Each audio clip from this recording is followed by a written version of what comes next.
Se podría ver como un grupo de jóvenes se encontraban en el patio de una casa, y todo estaba acomodado para una boda, pero ese grupo de chicos era el Escuadrón 13 del anime de Darling in the Franxx, y la ceremonia era boda de Mitsuru y Kokoro. Todo se llevaría con normalidad, pero al momento de abrirse la puerta de golpe, no estaban los guardias que normalmente llegarían para interrumpir todo, pero en ese momento ellos escucharían una voz, y en 2 sillas ajenas verían a un adulto de cabello blanco y mechón negro con ropa elegante y a su lado un gato. Ellos estarían confundidos, pero el gato alzaría una pata suya y hablaría. Una pregunta, ¿unos anillos más culeros para su boda no tenían?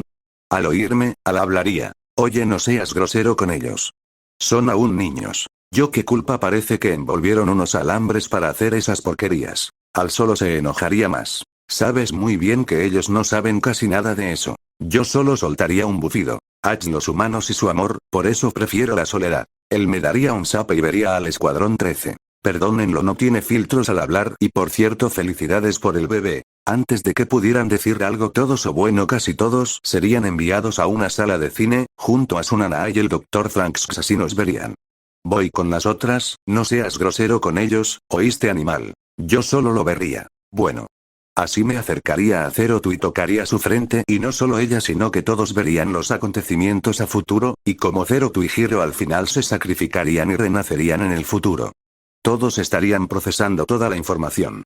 Mientras lo procesaban yo les explicaría todo, sobre el lugar, sobre mí y su futuro. Zerotu hablaría. Esperen, ¿dónde están mi darling?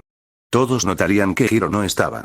Zerotu voltearía a verme, pero al notar que ellos les costaría más ver que era un gato y porque ellos no conocían esos animales, yo tocaría la pierna de Zerotu y en un brillo tomaría su forma, con la diferencia que en vez de cuernos tenía orejas y cola de gato, además que mis ojos eran los de un felino y uno que otro rasgo felino.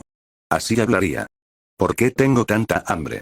Y además me siento raro volver a caminar con 2 pies en vez de 4. Zerotu me estaría viendo junto a los demás, ya que, literalmente, podía tomar la forma de ella. Así hablaría. ¿Sabes cuál es la diferencia entre mí y yo? Todos me verían con caras de confusión y tras pensarlo hablaría. Digo, no, idiota, me confundí, era entre tú y yo. Que a mí me queda el rosa.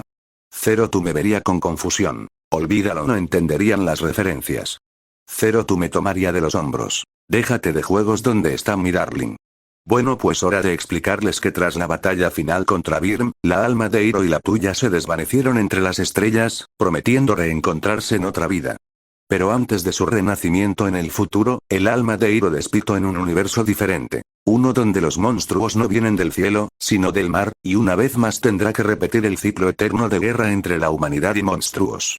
Antes de que pudieran decir algo, la pantalla se encendería y verían hacia esa dirección. Kaiju, japonés, bestial gigante, Jaeger, alemán, cazador. Cuando era niño y me sentía pequeño o solo, miraba el cielo, las estrellas. Me preguntaba si había vida ahí arriba. Resulta que miraba en la dirección equivocada. Cuando la vida alienígena llegó a nuestro mundo fue a través de las profundidades del Océano Pacífico. Una fisura entre 2 placas tectónicas. Un portal entre dimensiones. Un abismo. Tenía 15 años cuando el primer Kaiju apareció en San Francisco. Al ver la pantalla se confundirían al ver las palabras de color verde, pero al oír la narración y las imágenes. Ichigo se llevaría una mano a la boca, sus ojos abriéndose con asombro. Un portal. ¿Vienen de otra dimensión? Eso es, tan diferente a los claxosaurios. Goro pensativo, y con el ceño fruncido hablaría. Las similitudes con el Gran Grieta no son casualidad. Pero esto, no se siente como una guerra por recursos, sino como una invasión de otra realidad. Así seguirían viendo la pantalla.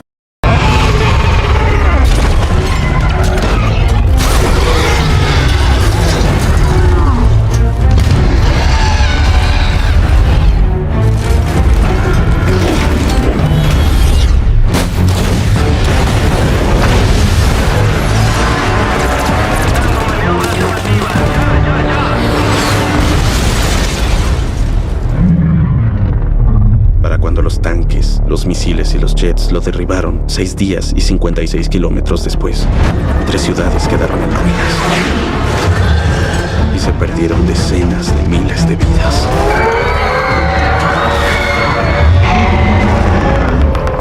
a los muertos.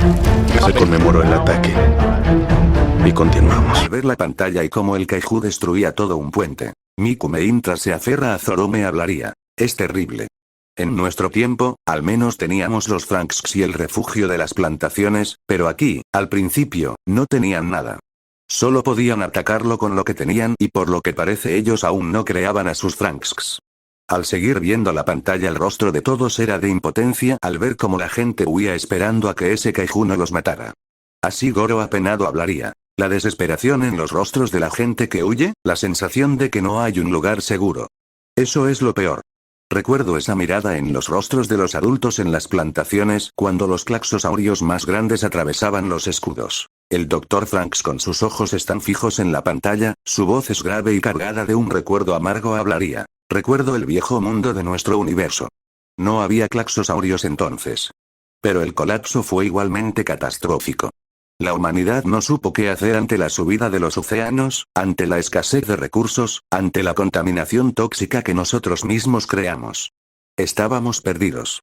No sabíamos cómo salvar nuestra propia tierra. Yo hablaría. Una observación precisa, Dr. Franks.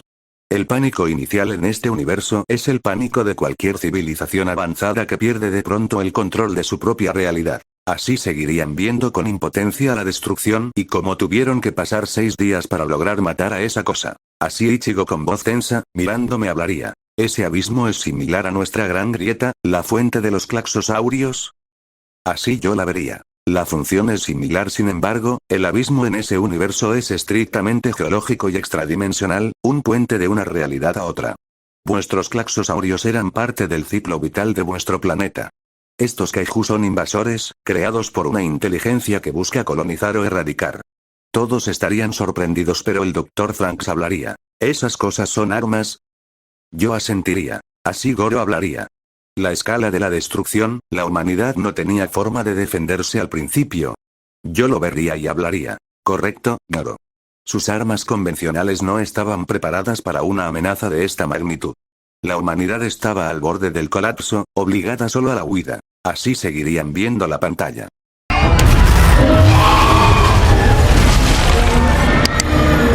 Entonces, solo 6 meses después, hubo un segundo ataque en Manila.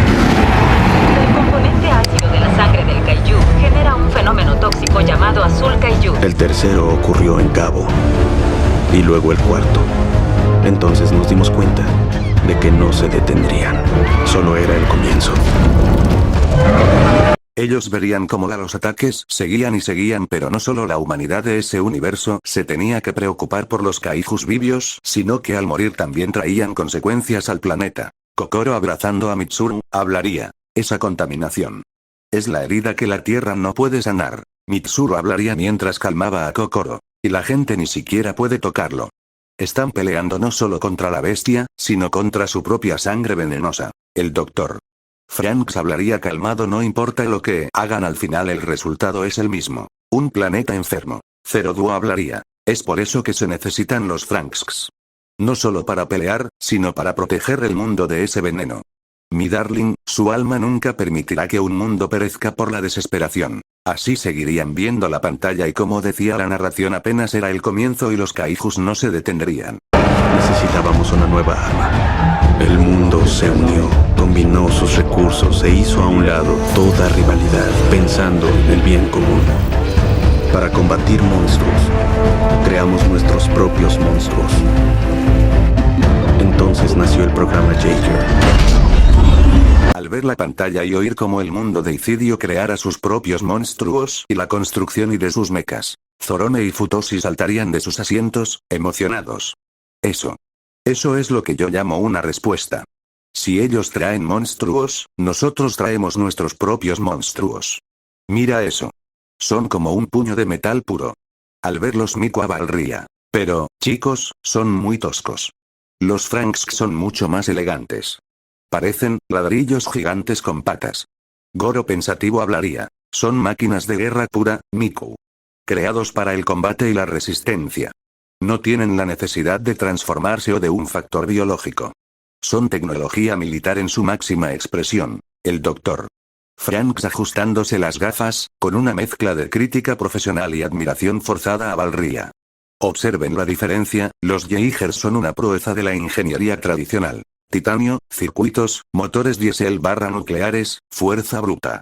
Los Franks son biomecánicos, impulsados por la energía claxosauria, magma energy, y con un sistema nervioso orgánico que requería la simbiosis emocional de la pistil y el estamen. Esos Jaegers son simplemente herramientas. Ichigo me miraría. El costo de esos Jaegers era inmenso.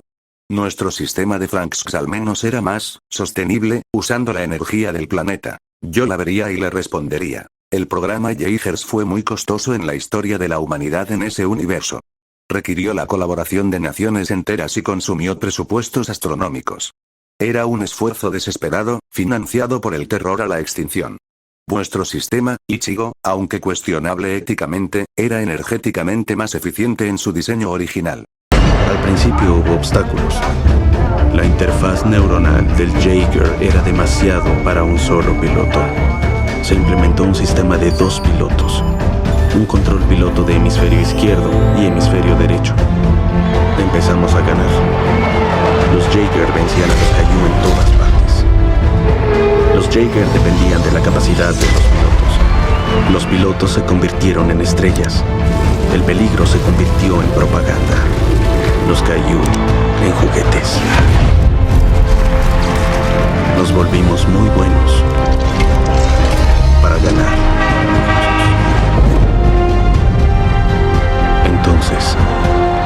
Entonces todo cambió.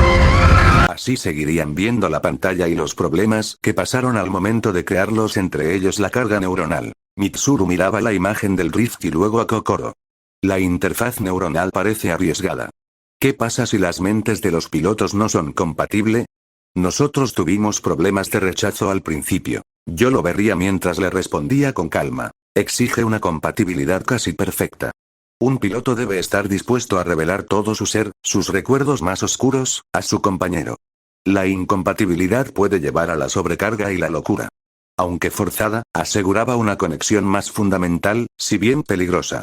A diferencia de ustedes que necesitan hombre y mujer, con los Jaegers no necesitan eso. Hermanos, parejas o incluso 2 personas que confíen mutuamente pueden ser pilotos. Eso sí, durante el enlace puedes quedarte atrapado creyendo que estás volviendo a vivir esos recuerdos. Kokoro hablaría. Así que, aunque ellos usan la tecnología para la conexión, el resultado es el mismo. La fuerza de la máquina depende de la fuerza del lazo entre los pilotos. Yo la vería. Exacto, Kokoro. Los Jaegers son la prueba de que, sin importar cuán avanzada sea la máquina, el factor humano sigue siendo el limitador. Un Jaeger es inútil sin un enlace estable. El lazo es la verdadera arma, no el metal. Pero al ver cómo la humanidad empezaba a ganar gracias a los Jaegers, una sonrisa se les formaría en sus rostros, pero al ver cómo idolatraban a los pilotos y cómo el peligro se convirtió en propaganda, Zorone hablaría. Mira eso. Tienen muñecos. Se han convertido en héroes de verdad. Se ven geniales. Esa es la vida que yo habría querido. Miku le daría un codazo a Zorome y hablaría. Tonto. ¿No ves que es propaganda? Es una forma de hacer que la gente se sienta segura. Lo que antes era terror, ahora es una excusa para vender cosas. Ichigo, con una pizca de amargura en su voz, hablaría. Es la misma historia. Cuando los Franks empezaron a ganar, para los adultos éramos solo la esperanza, la prueba de que el sistema funcionaba. Pero somos niños luchando una guerra horrible. Pero el Dr. Franks, con una mueca de desdén en su rostro, hablaría. La humanidad es predecible. La idealización. El reemplazo de la fe religiosa con la fe en el héroe. El heroísmo, niños, es el pegamento que sostiene una sociedad al borde del colapso. Lo vi en nuestro mundo. Los primeros Franks eran vistos como milagros, por eso los parásitos fueron diseñados para ser héroes sin rostro, sacrificables, pero vitales para la narrativa. Yo lo vería. La comercialización del conflicto es una estrategia de supervivencia cultural, Dr. Franks. Al convertir a los pilotos en estrellas, la amenaza se siente contenida y gestionable. Pero al oír que algo peor pasaría, todos prestarían más atención, pero la pantalla se apagaría, así los vería y hablaría. Luego seguirán viendo más de la reencarnación de Hiro en ese universo. Los enviaré a sus dormitorios. Ay, por cierto, Kokoro, Mitsuru, ustedes tienen su habitación preparada para los dos, y si quieren tener su luna de miel, puedo poner una barrera de sonido para que se escuche nada. Los mencionados se sonrojarían y antes de que me respondieran los enviaría a sus dormitorios.